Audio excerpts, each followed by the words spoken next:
안녕하세요. 네, 인천대 도시행정학과에 있는 신종화라고 합니다. 저는 기본소득이 왜 정당한 것인가와 관련되어 있는 강의를 하려고 하는데요. 그 기본적인 핵심은 기본소득에 대해서 가장 강력한 비판이라고 할 수 있는 호혜성에 기초한 비판에 대해서 일단 기본소득이 호혜성의 원리에 반하지는 않는다는 점을 먼저 보이도록 하겠습니다. 호혜성의 원칙에 위배되지 않는다고 해서 반드시 기본소득이 정당하다, 옳다 이렇게 얘기할 수는 없기 때문에 그 비판으로부터 자유롭다는 점을 보임과 동시에 그와 별도로 기본소득이라고 하는 것이 정당하다, 정의롭다라고 하는 것을 보일 텐데요. 그 논의는 롤스로부터 빌려와서 설명을 하려고 합니다. 존 롤스라고 하는 2002년에 타계하셨는데요. 이 정치 철학자 이름은 다 들어보셨나요? 처음 들으시는 분 계신가요?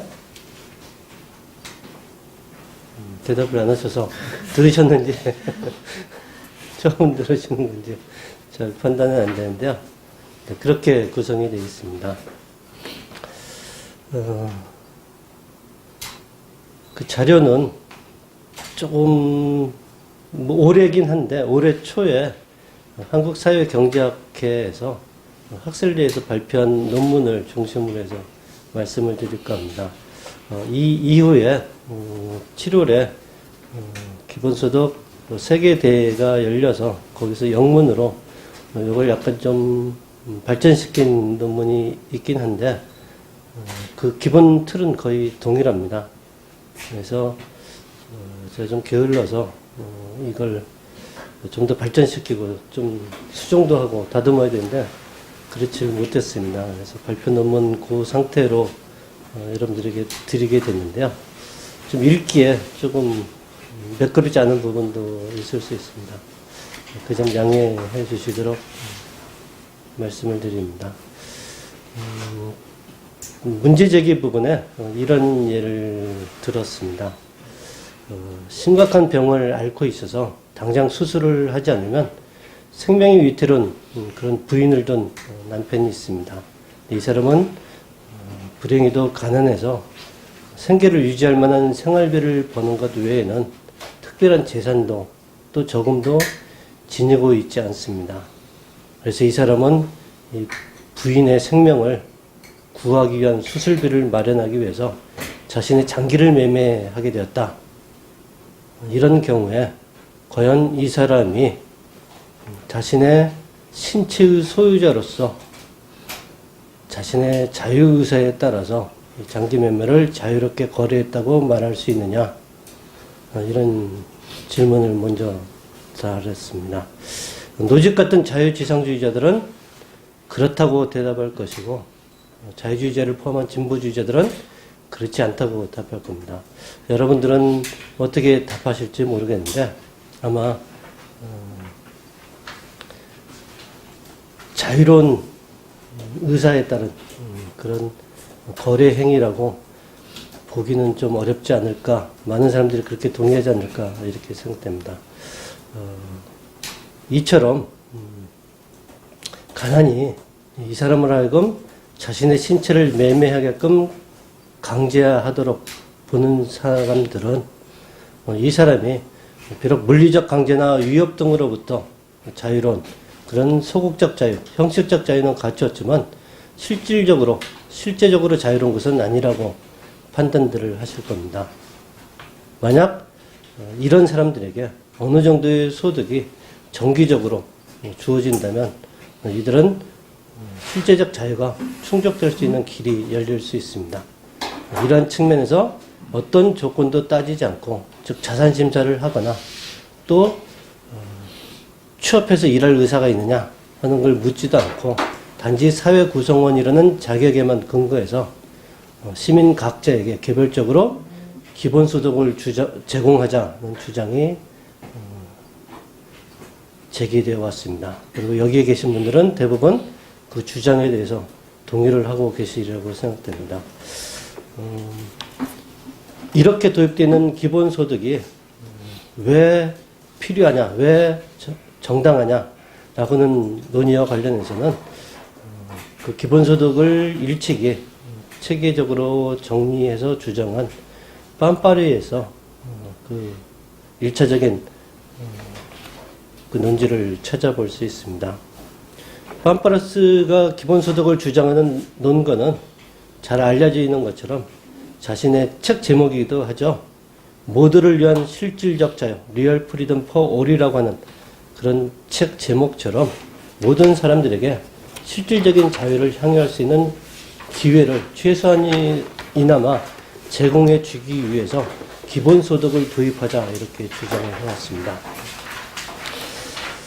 빰파레스는 자유의 개념을 소극적 자유 그리고 적극적 자유 이런 대비와 유사하게 그에 상응하게 형식적 자유와 실질적 자유를 구분을 합니다. 실질적 자유는 형식적 자유가 안전과 자기 소유라고 하는 두 가지 개념만을 구성 요소로 삼는데 비해서 이 실질적 자유라고 하는 것은 기회의 개념까지 포함하고 있다고 이렇게 구별을 하고 있습니다. 다시 말해서 형식적 자유와 달리 실질적 자유는 누구나 자신이 원할 수도 있는 것, 나중에 원하게 될 수도 있는 그 어떤 것이 될지 모르겠는데 그 원할 수도 있는 것을 행할 수 있는 기회가 주어져 있는가 하는 점입니다. 실질적으로 자유가 있다고 하지만 그것을 추구할 만한 그런 경제적 여건 같은 것들이 마련되어 있지 않다면은 그 사람은 그런 기회가 부여되어 있다고 얘기할 수 없겠죠. 그래서 그런 면에서 실질적으로는 자유롭지 않다 이렇게 평가할 수 있습니다. 이처럼 사회 구성원 모두에게 실질적인 자유를 추구할 수 있는, 행사할 수 있는 그런 기회를 제공하기 위한 최소한의 어떤 보장이라고 하는 것이 필요하다라고 이렇게 주장을 하고 그런 방법에 가장 유력한 것이 기본소득이라고 이렇게 주장을 합니다. 그런데 이렇게 기본소득의 필요성 그리고 정당성을 주장을 한다면 실질적으로는 그 보편성을 정당하기 어려운 그런 약점이 존재합니다. 왜냐하면 충분한 기회를 지니지 못해서 실질적 자유의 실현이 제한되는 사람들, 이 사람들에게는 그런 실질적 자유를 행사할 수 있는 기회를 제공하기 위해서 기본소득을 제공해 주자, 부여해 주자 라고 하는 것이 충분히 말이 됩니다. 그런데 그 반대의 경우, 만약 이미 실질적 자유를 충분히 향유할 수 있도록 이미 많은 것을 보유한 사람들이라고 한다면 이 논리가 타당하게 적용되기 어렵다는 것입니다. 그래서 빰파르스의 논지, 모든 사람들에게 실질적인 자유, 특히 그 실질적 자유를 행사하지 못하도록 기회가 구비되지 않은 사람들을 위해서 기본소득을 제공하자는 주장은 그 반대의 경우 이미 충분히 실질적 기회를 향유하고 있는 사람에게도 왜 기본소득을 주어야 하느냐에 대해서는 답을 충분히 하지 못한다는 것입니다. 이런 문제를 어느 정도 인지를 하고 많은 학자들이 다른 측면에서 기본소득의 필요성과 정당성을 주장하는 경우들이 있었습니다. 우리 기본소득 한국 네트워크의 이사로 활동해 오시고 일찍부터 기본소득에 대한 관심을 표명하고 또 연구도 하시고 교육 활동도 많이 해오신 금민 이사께서도 역시 이런 문제에 대해서 나름대로의 해결책을 제시를 하고 있습니다. 공화주의라고 하는 부분에 입각해서 이제 그 논지를 제공하고 계신데요. 사실 이 금민 선생님도 이런 문제를 해결하기 위한 그런 논지를 제공하지만 제가 보기에는 어느 정도 한계가 있는 것 같습니다. 왜냐하면 금민성생도 결국 기본적인 논리는 시민이라면 누구나 사회적으로 최소한의 생활, 소셜 미니멈을 누릴 권리가 있다고 전제를 하고 그 전제하에서 논지를 펴고 있기 때문에 역시 빰빠레스와 마찬가지로 최소한의 생활 수준 이상의 생활을 누리는 사람에게도 그럼 기본소득을 제공해야 되느냐? 최소한의 생활을 사람들이 누구나 사회생활을 누리도록 해야 되기 때문에 기본소득을 어려운 사람들에게 제공한다는 논리는 이미 충분히 그런 생활 이상의 생활을 누리는 사람들에게는 기본소득을 왜 줘야 되느냐에 관련되어 있는 설명이 충분히 이루어지지 않는다는 것입니다. 그 외 다양한 논의들이 있는데요. 이런 논의들과 관련되어 있는 기본소득에 관련되어 있는 비판에 대해서 학자들이 기존에 어떻게 대응을 해오고 있는가와 관련되어 있는 부분을 먼저 살펴보도록 하겠습니다. 그리고 이 기본소득 비판에 관련해서 가장 핵심적인, 가장 두드러진 그런 비판이 아까 말씀드린 대로 호혜성의 원리라고 하는 부분에 기초했기 때문에 호혜성의 원리에 관련해서 간단히 말씀을 드리고 호혜성의 원리에 기본소득이 과연 위배되느냐 하는 문제를 따져보도록 하겠습니다. 호혜성의 원리를 위배하기 때문에 기본소득은 옳지 않다, 정당하지 않다라는 주장에 대해서 그 논지가 적절하지 않다, 틀렸다는 것을 먼저 보이도록 하겠습니다. 아까 말씀드린 대로 그것만으로는 기본소득의 정당성이 입증되지는 않는다 그랬죠? 일단 호혜성의 원리에 따라서 기본소득을 비판하는 것이 옳지 않다는 것은 입증을 할 수 있지만 그렇다고 해서 그 자체가 기본소득이 정당하다고 하는 것을 보이는 것은 아니기 때문에 별도의 논의가 필요하다고 했습니다. 그리고 그 논리를 존 롤스의 논지에 따라서 제시하겠다고 말씀을 드렸습니다. 먼저 기본소득에 관련되어 있는 기본소득에 대한 비판에 대해서 그동안 학자들이 어떻게 대응하고 있는가에 관련되어 있는 논의를 먼저 한번 살펴보도록 하겠습니다. 이와 관련되어 있는 연구 예를 쭉 살펴봤더니요. 맥키넌이라고 하는 연료학자가 있습니다. 이분이 2003년에 기존의 기본소득 관련되어 있는 비판에 대한 대응, 이런 것들을 4가지 유형으로 정리하는 것을 발견을 했습니다. 먼저 기본소득이 정의의 요구에 부합하느냐를 기준으로 양대별을 합니다. 기본소득은 정의 요구에 부합하다, 또 부합하지 못한다, 이렇게 2가지를 구분할 수 있습니다. 기본소득이 정의 요구에 부합한다는 경우에도 역시 호혜성의 원칙, 여기 상호성의 원칙이라고 썼는데요. 제가 여기 아직 정비가 안 돼서 상호성의 원칙이라고 쓰기도 하고 호혜성의 원칙이라고 쓰기도 했습니다. 일단은 호혜성의 원칙이라고 통일하는 것이 더 나을 것 같습니다. 일반적으로는 학자들이 또 상호성이라는 그런 표현도 많이 쓰고 있어서 혼동스럽긴 한데요. 동일한 개념을 설명한 겁니다. 호혜성과 관련되어 있는 부분은 뒤에서 말씀드리도록 하겠습니다. 기본소득은 정의 요구에 부합하지만 상호성의 원칙을 침해한다라고 보는 학자도 있고, 정의의 요구에 부합하면서도 상호성의 원칙, 호혜성의 원칙을 침해하지 않는다고 보는 학자도 있고 그렇습니다. 기본소득은 정의 요구에 부합하지 못한다, 이렇게 보는 사람들의 경우에는 일단 기본소득이 정당하다라고 인지하지 못하기 때문에 기본소득 대신 다른 유형의 제도를 선호하게 된 셈입니다. 대표적으로 참여소득이라고 하는 것을 기본소득 대신에 선호를 하고 있습니다. 맥키넌의 논지에 따라서 일단 기본소득이 정의의 요구에 부합하지만 상호성의 원칙을 침해한다라고 하는 그런 유형으로 분류되어 있는 경우를 먼저 한번 보도록 하겠습니다. 여기에는 이 맥키넌은 빰빠레스의 경우가 이 경우에 해당된다고 이렇게 설명을 하고 있습니다. 호혜성은 배분적 정의의 원칙은 자격과 특권 두 가지의 배분을 다루는데 호혜성은 자격의 배분을 지배해서는 안 되고 특권의 배분만을 다뤄야 된다. 이런 관점에서 팜파레스가 대응을 하고 있다는 것입니다.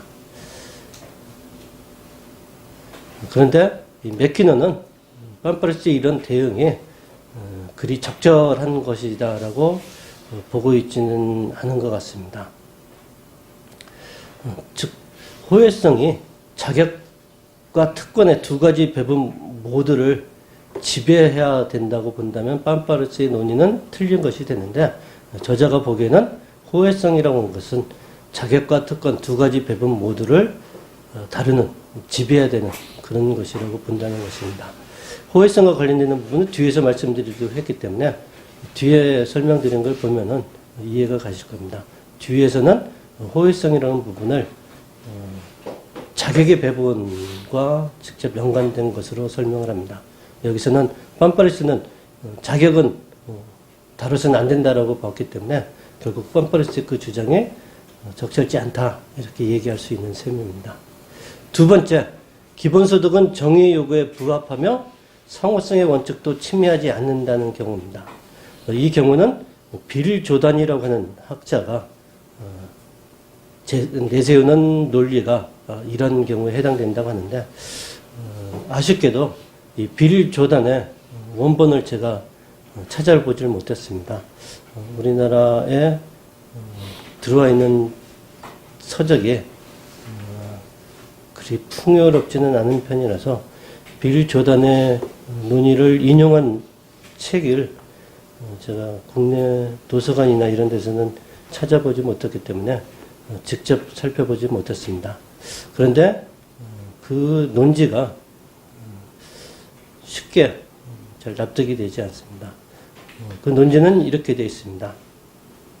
놀고 있는 사람, 이 사람은 일하는 사람들의 급여 조건이라든지 근로 조건을 저하시키지 않는데, 또는 반대로 향상시키는데 기여하는 셈이 되기 때문에 놀고 있는 사람이 단순히 놀고 있는 것이 아니라 사회적으로 어떤 기여를 하고 있다 이렇게 평가할 수 있다는 것입니다. 또한 이 기본소득은 이렇게 빈둥거리며 노는 사람에게 자기 존중에 기여한 측면에서 이런 일하는 사람과 고용인 간의 어떤 거래, 교환이라고 하는 부분을 유리하게 이렇게 하고 있다는 측면에서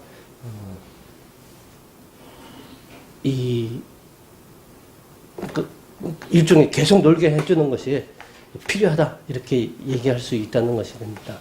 근데 이것은 이러한 근로자들거나 또 고용인 간의 이론 교환에 충분하다고 해서 호혜성에도 충분한가 하는 그런 반론을 제기할 수 있다고 맥키너는 얘기를 합니다. 만약 호혜성에는 이론 교환에 충분한 것이 호혜성에는 불충분하다면 이 빌 조단의 논의처럼 기본소득이 정의 요구에 부합하며 상호성, 호혜성의 원칙도 침해하지 않는다고 볼 수는 없다 이렇게 된다는 것입니다.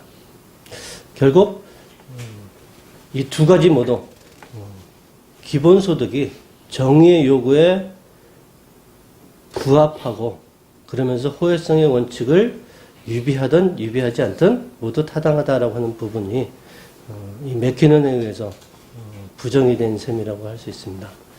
결국 기본적인 논지는 그렇다면 기본소득은 정의의 요구에 부합하지 않지만 그래서 다른 더 유용한 다른 제도를 고려해야 된다는 입장이 더 힘을 얻게 되는 셈인데요. 이제 그런 입장에 결국 세 번째 기본소득을 포기하고 참여소득 파티시페이션 인컴이라고 하는 제도를 채택하는 것을 옹호하는 것으로 학자들의 논의가 이어질 수 있습니다. 이 대표적인 학자는 스튜어트 화이트라고 제시가 되어 있습니다. 근데 스튜어트 화이트 외에 많은 학자들이 이제 북유럽의 기본소득 옹호자들을 제외하고 영미권의 학자들의 경우에는 기본소득에 대해서 동의하기보다는 이 스튜어트 화이트처럼 참여소득 같은 유형에 동의하는 경우가 많이 있습니다. 그 이유는 방금 살펴본 것처럼 호혜성이라든지 또는 정의 요구를 하는 부분이 기본소득이 충분히 지켜지지 못한다, 적절히 대응하지 못했다라고 하는 그런 인식이 전제되어 있다고 말씀드릴 수 있습니다. 그래서 기본소득과 다르게 참여소득은 근로라고 하는 부분 대신에 사회적으로 어떤 바람직한 활동들, 즉 간병인이든 가사노동자든 비근로 예술가와 시인이든 학생들도 전부 사회적으로 어떤 바람직한 기여를 하고 있기 때문에 이 사람들은 기본소득, 즉 참여소득이라고 하는 것을 수여할 자격이 있다, 권리가 있다, 이렇게 인식을 하게 된 셈입니다. 이런 관점에서 서퍼들, 나중에 보겠지만 롤스는 말리부 해변에서 일은 하지 않고 하루 종일 서핑만 하고 있는 사람들에 대해서는 이제 복지 수요를 제공하지 말아야 된다, 이렇게 주장을 하게 되는데요. 이제 이런 사람들, 일하지 않고 놀기만 하는 사람들의 경우에도 결국 예컨대 그로 인해서 본다이 비치의 서퍼들로 인해서 관광 수입이 올라갔다든지 이런 측면에 기여를 하기 때문에 사회적인 어떤 가치라고 하는 것을 찾을 수 있는 것으로 이렇게 설명을 합니다. 네 번째는 논리는 똑같습니다. 기본소득은 정의 요구나 호혜성의 원리를 충족하지는 못하지만 그래서 참여소득을 옹호하는 것이 더 올바르고 정당하지만 참여소득을 하는 경우에는 실천적인 난점, 즉 사회적으로 바람직한 일을 했는지 안 했는지 뭐 이런 걸 따지는 비용이 추가로 더 들기 때문에 기본소득이 그나마 더 낫다, 이렇게 보는 입장이라는 것입니다. 이것은 브라이언 베리의 견해라고 이렇게 소개를 하고 있습니다. 이상에서 보면은 기본소득의 정당성과 관련해서 기본소득이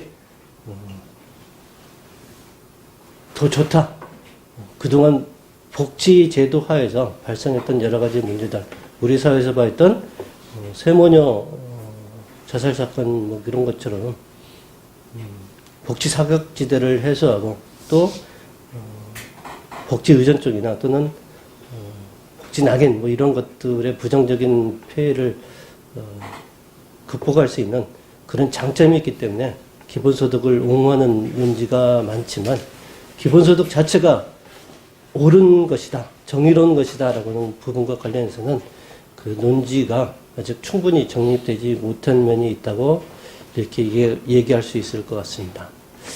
외국의 맥키넌의 예를 통해서 기본소득 비판에 대해서 학자들이 어떻게 대응했는가 하는 부분은 살펴봤습니다.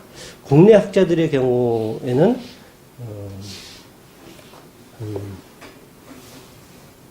세 분 정도를 말씀드릴 수 있는데요.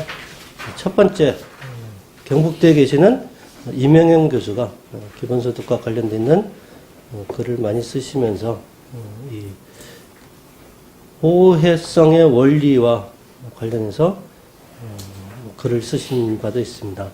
네, 그 논제, 그 글을 보면은 호혜성의 원리를 유비한다는 비판이 기본소득에 대한 가장 강력한 비판이라고 하면서 이 비판에 대해 동의하지 않는 사람들은 오히려 기본소득에 의해 유상노동 이외에 추가적으로 사회에 유용한 사회적 활동들이 활성화되어서 호혜성을 향상시킬 수 있다는 의견을 지닌다라고 하면서 세 가지로 소개를 합니다. 이 세 가지 다 소개할 필요는 없을 것 같고요. 결국 이명은 교수도 기본적인 논점은 이렇습니다. 즉 호혜성의 원리를 충족해야 된다. 기본소득이 정당하기 위해서는 호혜성의 원리를 충족해야 된다고 보면서 호혜성의 원리, 기본소득을 주면 오히려 호혜성의 원리가 더 잘 충족될 수 있다라고는 전제하에서 세 가지 방법을 다른 학자들이 제시한 것을 소개하고 있다는 것입니다.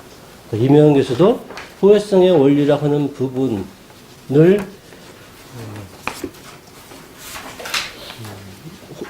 기본소득의 가장 핵심적인 사항으로 보고 그것을 충족할 수 있는 방안을 찾아야 된다라고 얘기를 하는데, 구체적으로 호혜성의 원리가 기본소득에 의해서 이렇게 충족될 수 있다라고 하는 논리는 제시하지는 못하고 있습니다.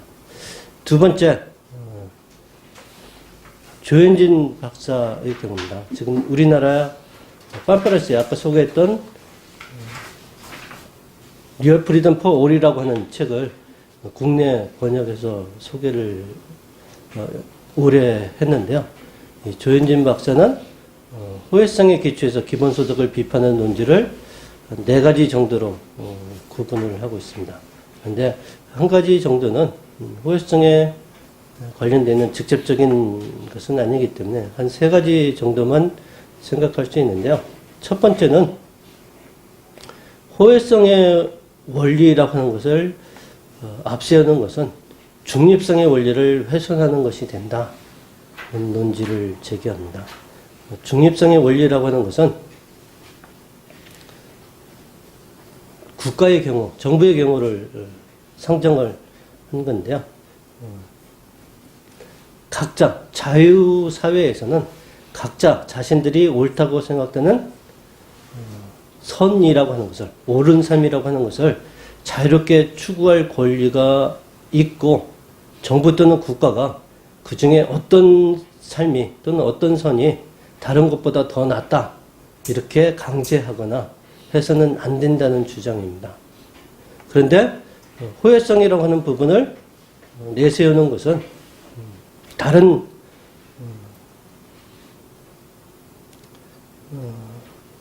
원리보다 호혜성이 가장 앞서는 것으로 파악을 해서 중립성 같은 것을 훼손한다는 겁니다. 예를 들면 노동을 선호하는 사람을 우대하고 여가를 노동 대신에 말리부 해변에서 서핑하는 그런 여가를 더 선호한다, 이런 사람들에 대해서는 결국 차별하는 결과를 빚는다는 겁니다.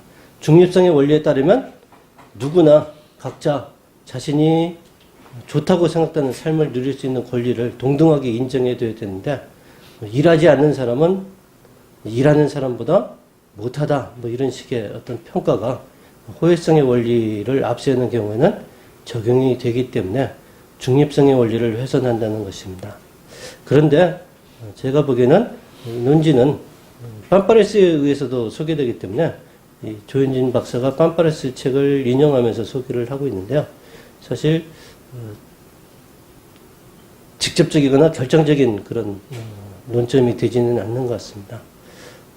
왜냐하면 중립성의 원리는 사회를 구성하기로, 예를 들면 사회계약론을 적용한다면 사회를 구성하기로 한 계약 이후에 정부가 수립이 되고 그 정부에 적용되는 원리이기 때문에 사회 자체를 구성하기로 하는 그 원리 중의 핵심인 호혜성의 원리라고 하는 부분에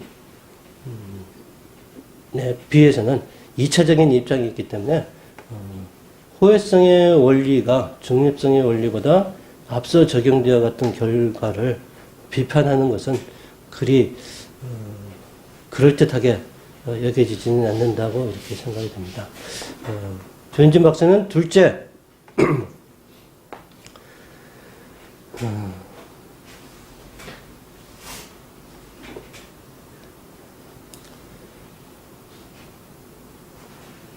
일하지 않는 자에게 지급되는 기본소득은 결국 일하지 않는 자가 일하는 자를 착취한다는 그런 비판에 근거해서 세 가지 반론을 팜파레스가 제시한 것을 소개를 하고 있습니다. 세 가지 반론은 첫 번째, 외적 자산에 대한 동등한 몫의 권리를 나누는 것이므로 착취가 아니라는 반론. 두 번째, 기본소득이 호혜성을 위배하지만 기본소득의 도입이 노동시장의 왜곡 같은 더 큰 부정의를 예방할 수 있다는 반론. 그리고 세 번째, 호혜성이라는 교환적 정의보다는 모두를 위한 실질적 자유 분배 정의가 우선한다는 반론, 이런 것을 제기를 하고 있습니다.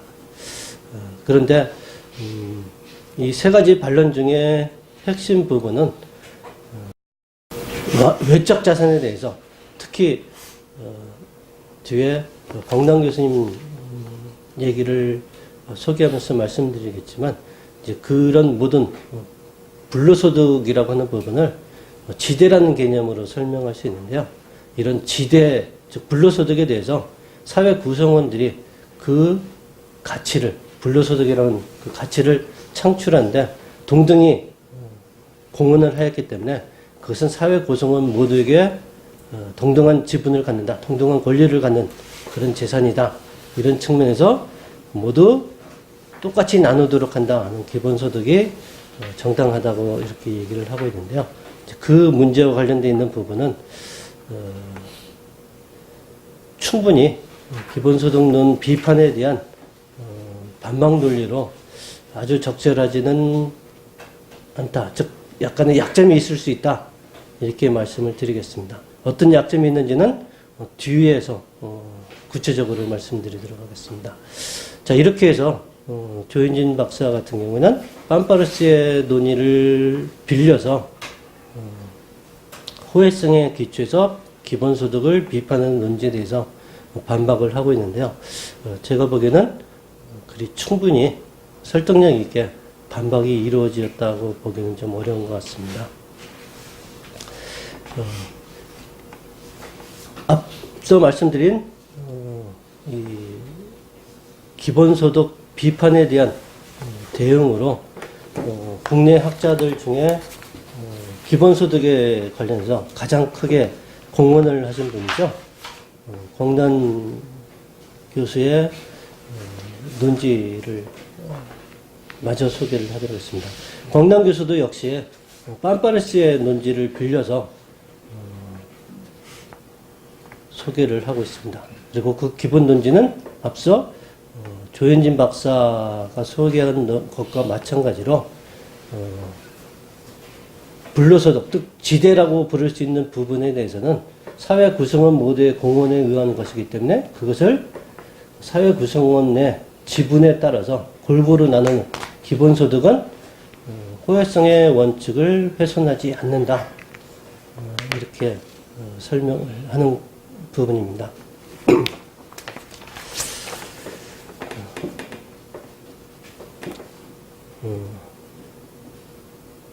내외적 자산, 내적인 자산은 개인이 지니고 있는 어떤 능력이라든지 뭐 이런 노력이라든지 이런 부분이고요. 외적인 부분은 그 외 것들, 유산이라든지 증여라든지 뭐 천연 자원이라든지 뭐 하는 그런 외적인 부분들을 나눌 수 있습니다. 이처럼 내외적 자산에 대한 동등한 몫을 구성원들에게 나누는 것이므로 기본소득은 일하지 않는 자가 일하는 자를 착취하는 것도 아니며 호혜성을 위배하는 것도 아니다. 이런 주장을 제기하는 경우를 살펴보도록 하겠습니다. 거기에 나와 있듯이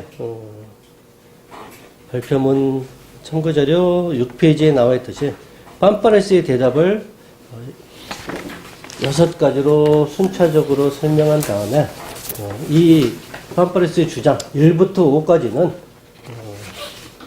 많은 논자들이 쉽게 기회평등을 주장하는 논자라면 많은 사람들이 쉽게 동의할 수 있는 태제라고 이렇게 설명을 합니다.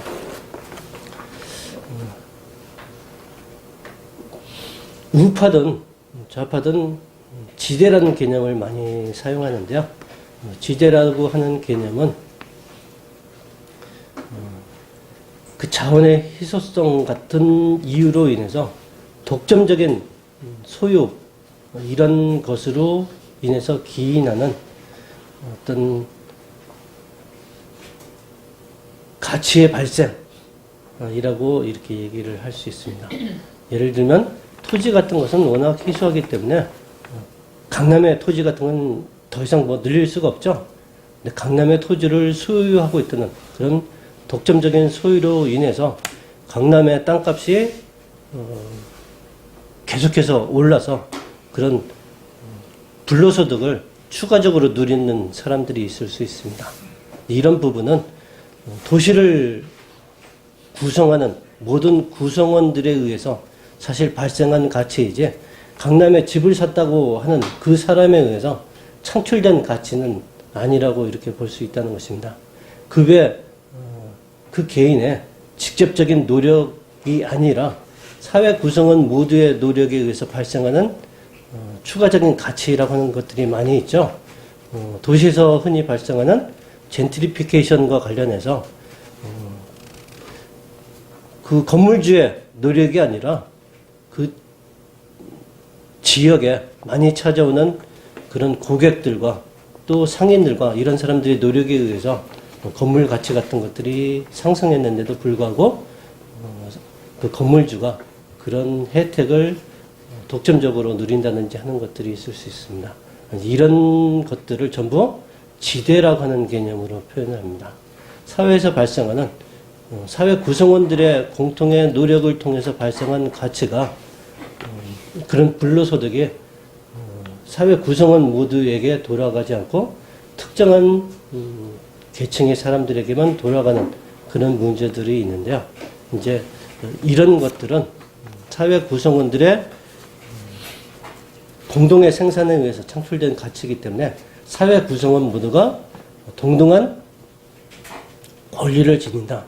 따라서 그 가치의 생산에 기여한 사회 구성원 모두에게 똑같은 몫으로 기본소득으로 나눠주는 것은 정당한 것이다. 그래서 그것은 놀고 있든 일을 하든 그런 것과 구분 없이 사회 구성원으로서 모두 다 기여한 부분이기 때문에 그것을 기본소득으로 동등하게 나누었다고 해서 그것이 호혜성의 원칙을 위배한 것은 아니다. 이렇게 설명하는 경우가 있습니다. 이 논지에 광당 교수님은 크게 따르고 또 그것을 많은 글에서 소개를 하고 있습니다. 그런데 이런 논지는 사실 약점이 한 가지 있습니다. 어떤 약점이냐면은 결국 기본소득의 재원은 방금 말씀드린 공유재산이라고 부를 수 있는 공유재산인데 불구하고 즉 지대로서 특정한 계층이 향유하는 그런 불로소득에 해당되는 것만을 기본소득의 재원으로 삼아서 모두에게 나눠줘야 한다는 것이 됩니다. 즉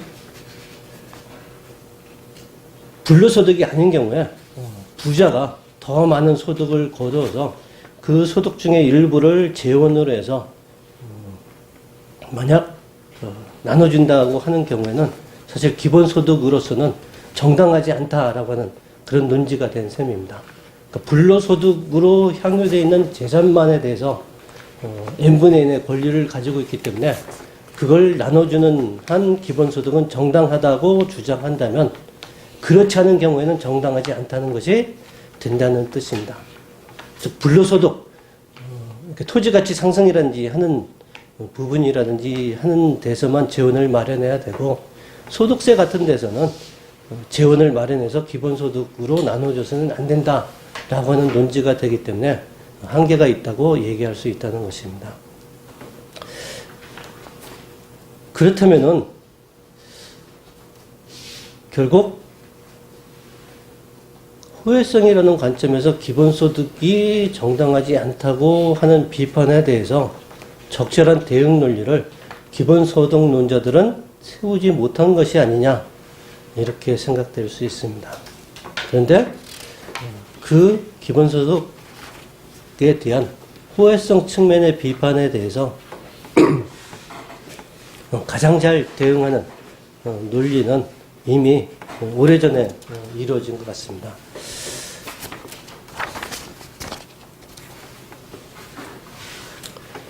8페이지를 보면은 유태계 학자인데요. 2005년에 슐러미 시갈이라고 하는 학자가 그 논지를 이미 정립을 했습니다. 제법 한 10년 전인데 그렇게 이 논지가 많이 소개되지는 않은 것 같습니다. 제가 열심히 논문들을 찾아서 어떻게 그런 논지가 없는가 이렇게 찾아봤는데 2005년에 방금 얘기한 대로 그 기본적인 논리가 소개가 되어 있었습니다. 먼저 호혜성의 원리, 호혜성의 의무라고 하는 부분에 대해서 설명을 해보도록 하겠습니다. 호혜성이라고 하는 부분은 사회적 협동체의 한 성원으로서 그런 협동적 노력의 결과를 향유할 수 있는 자격과 관련되어 있는 문제입니다. 사회적 협동체의 성원으로서 그 협동적 노력의 성과를 향유할 수 있는 자격을 가지려면 그런 협동적 노력에 기여하는 바가 있어야 된다는 의무를 요구하는 것이 호혜성의 의무입니다. 서로 협동했는데 그런 협동을 했을 때는 협동적 성과물을 서로 공히 다 향유하도록 하기 위한 그런 약속하에 모인 거죠. 그런데 협동적 결과물에 대해서 기여를 하지 않는 사람이 있다면 그 사람이 협동적 결과물을 향유하는 데 대해서는 적절치 않다. 이렇게 생각하는 것이 올바르지 않느냐 하는 것이 호혜성의 원리에 따라서 기본소득을 비판하는 것이라고 할 수 있습니다. 즉 협동적 노력에 기여하지 않고 놀기만 해놓고 그 성과물은 누리려고 하면 그게 되느냐라고 하는 것이 호혜성의 원리에 따라서 기본소득을 비판하는 것이라고 얘기할 수 있습니다.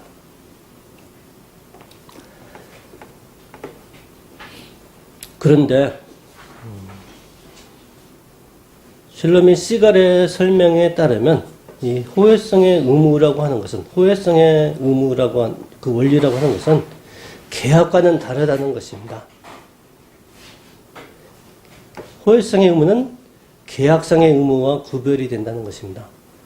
어떤 공동체의 결과물을 협동적 노력의 결과물을 향유하려면 네가 반드시 기여해야 된다라고 하는 식으로 맺어진 계약은 아니라는 것입니다.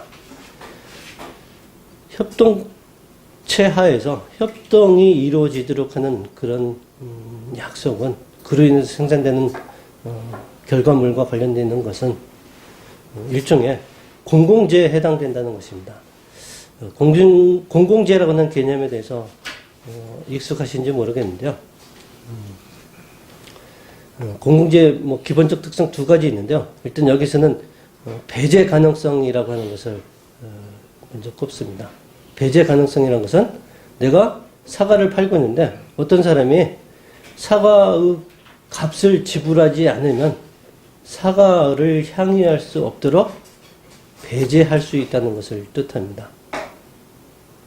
사과 같은 경우에 시장에서 사과 파는 경우에는 돈 내지 않으면 그 제품 또는 그 서비스를 향유하지 못하게 막을 수 있죠. 시장에서 거래라는 것은 그렇게 배제 가능하다는 것을 전제로 합니다. 그런데 공공재 같은 경우에는 이제 국방이라든지 치안이라든지 TV 시청 이런 거 다 예로 드는데요. 옆에 사람이 TV 보고 있는 거 그 사람이 시청료 냈는지 안 냈는지 모르는 상태에서 막거나 시청하지 못하도록 막거나 이렇게 할 수는 없죠. 세금 안 냈다고 해서 그 사람은 도둑으로부터 보호해주는 치안 서비스를 제공하지 않는다.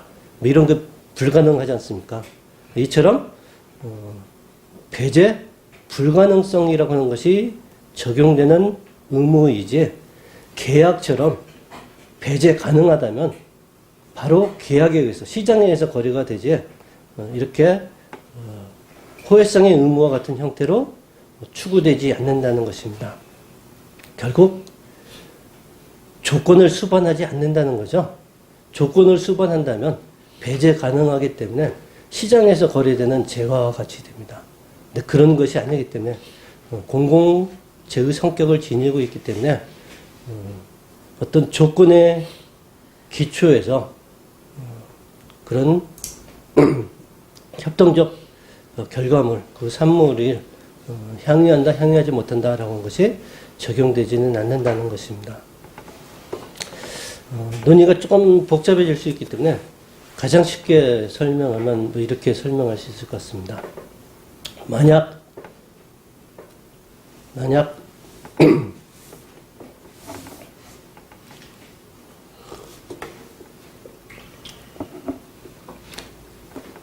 어떤 혜택을 줬기 때문에 그 혜택을 향유하는 대가로 어떤 일을 하라 이렇게 요구하는 일을 그것이 정당한가를 한번 생각해 볼 필요가 있을 것 같습니다. 우리가 일하지 않는 사람은 먹지도 말라라고 하는 식으로 얘기하는 부분이 있죠. 이제 기본소득 같은 거든지 복지 혜택 같은 것들이 이제 그에 해당됩니다.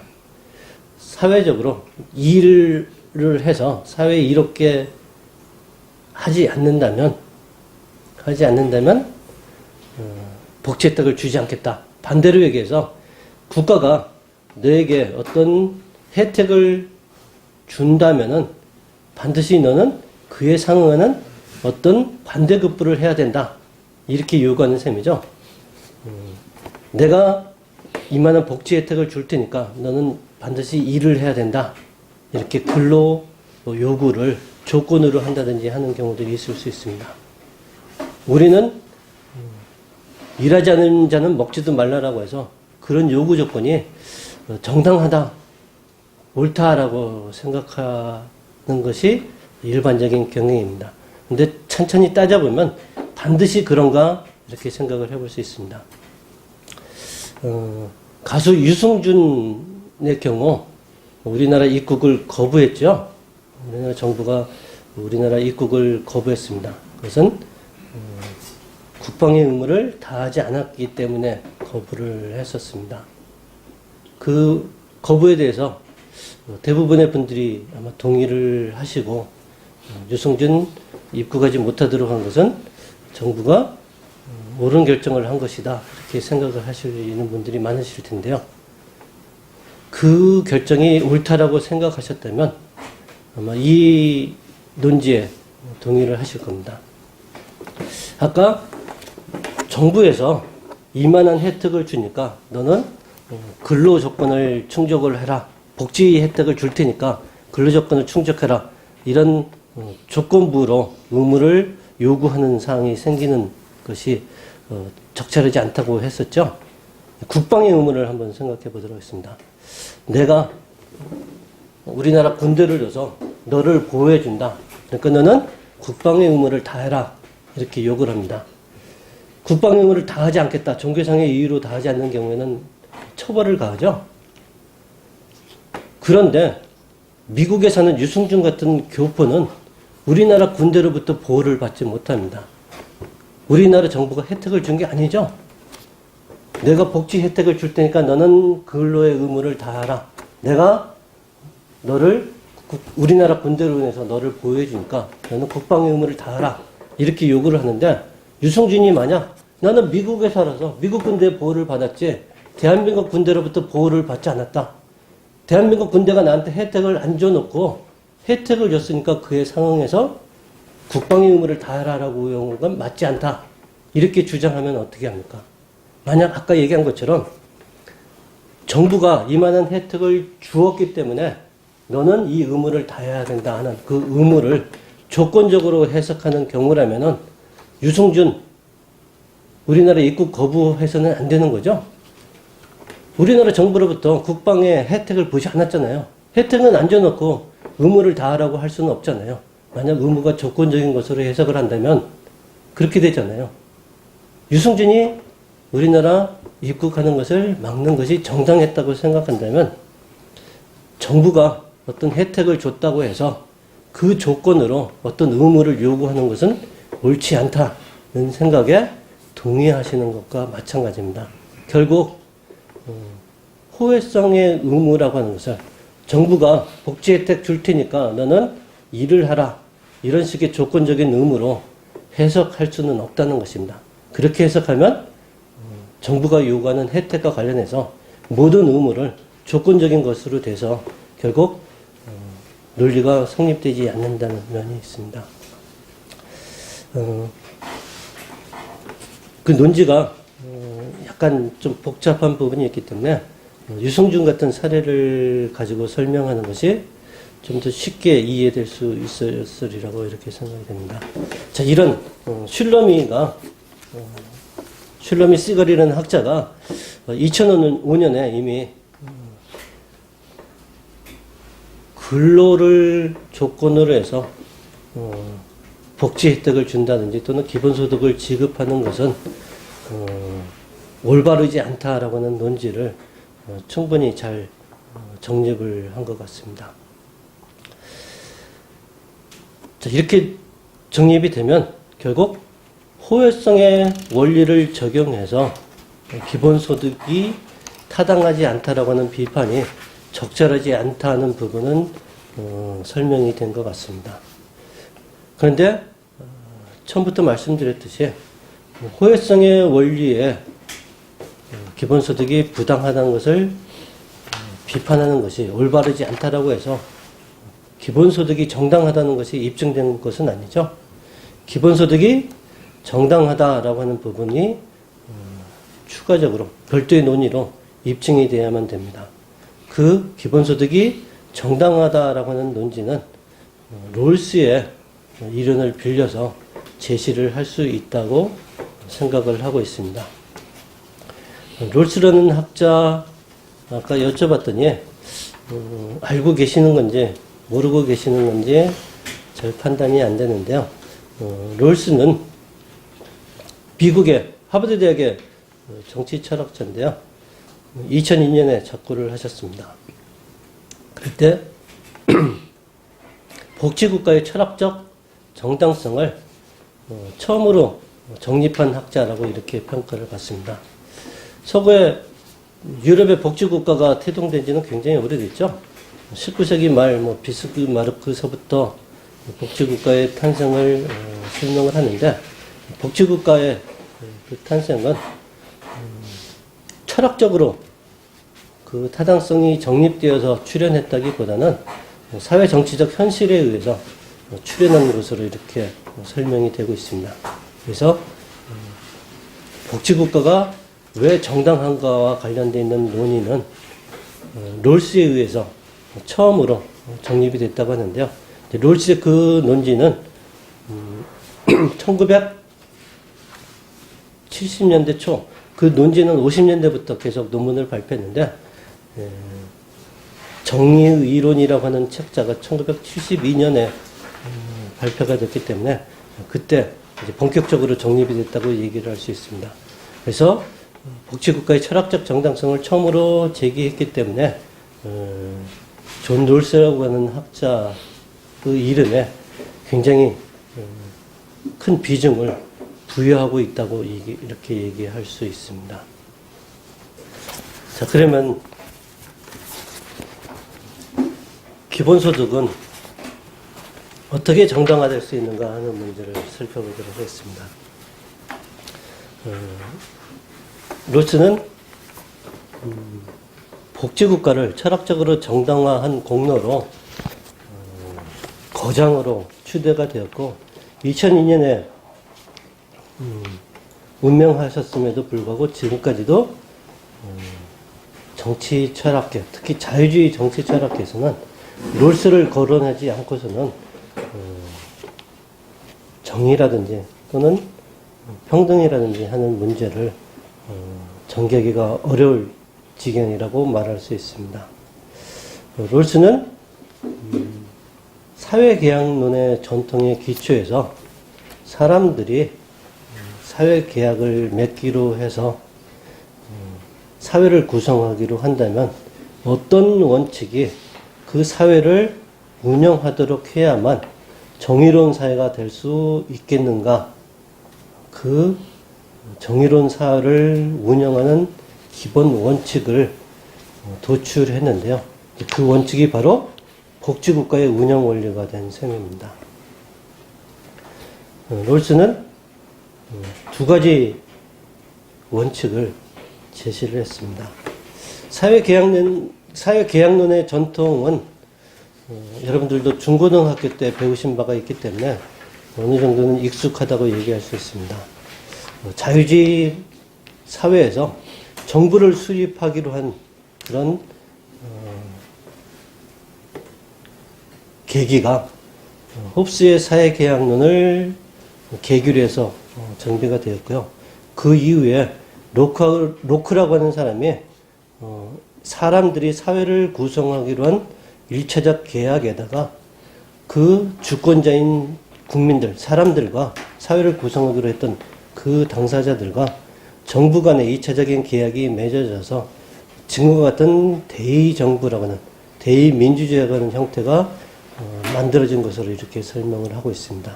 이런 사회계약의 전통을 빌려서 롤스가 정의로운 사회를 운영하는 원리를 도출해 내려고 했습니다.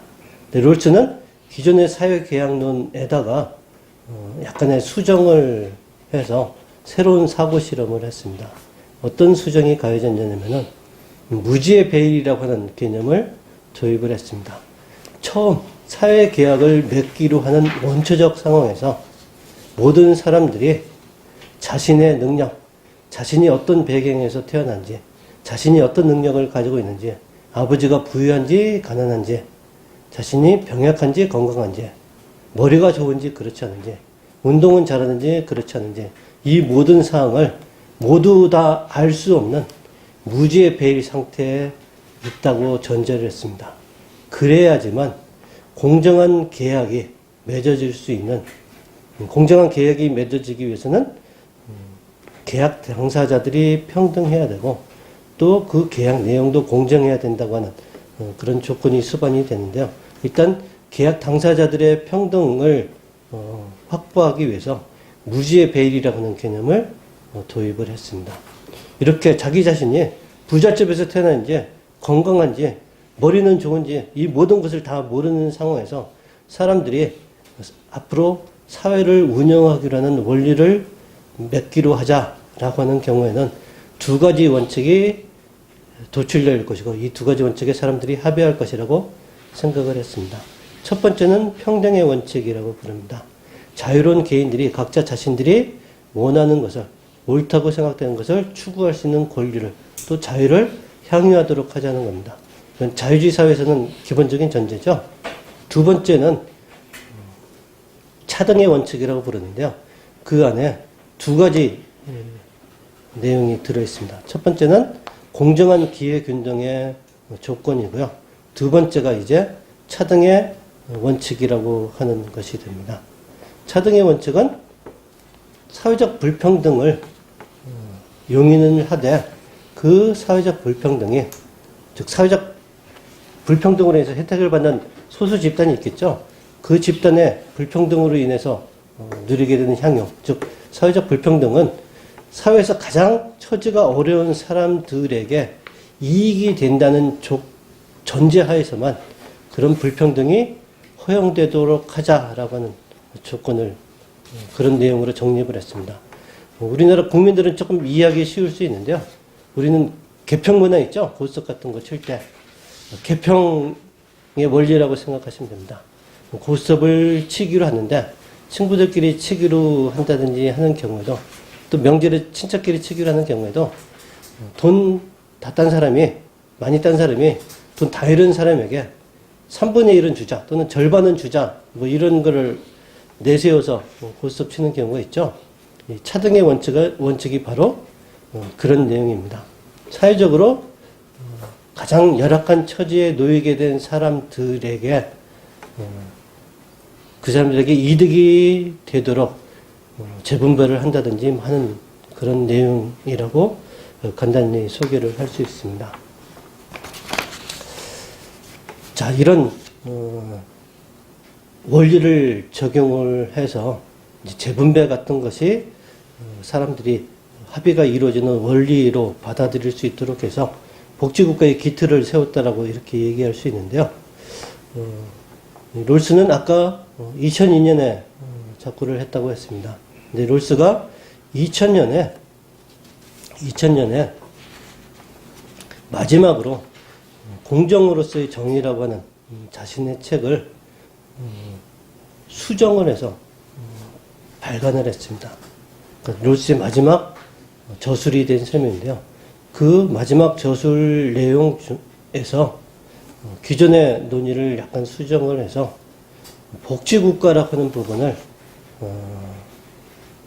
비판을 하고, 그런 복지국가의 문제를 해결할 수 있는 대안으로 자산 소유 민주주의라고 하는 것을 제시를 했습니다. 프로퍼티 오닝 데모크러시라고 하는 것을 제시를 했는데요. 이 개념은 노벨 경제학상을 수상한 제임스 미드라고 하는 사람의 주장에서 차용한 용어입니다. 롤스는 자신이 철학적으로 정당화했다고 평가되는 복지국가에 대해서 몇 가지 측면에서 문제를 제기하고 있습니다. 가장 중요한 것이 두 번째라고 얘기할 수 있습니다. 두 가지라고 얘기할 수 있습니다. 첫 번째는 사후적이라고 하는 것입니다. 즉 사회 내에서 자유로운 개인들 간의 활동 결과 실패자라고 판명이 된 경우에, 즉 사람들이 불운에 의한 것이든 능력이 모자라서이든 하여튼 뭔가 실패를 하고 난 다음에 그 실패에 대해서 사후적으로 보상을 해주는, 구제를 해주는 그런 형태를 취하고 있다는 것입니다.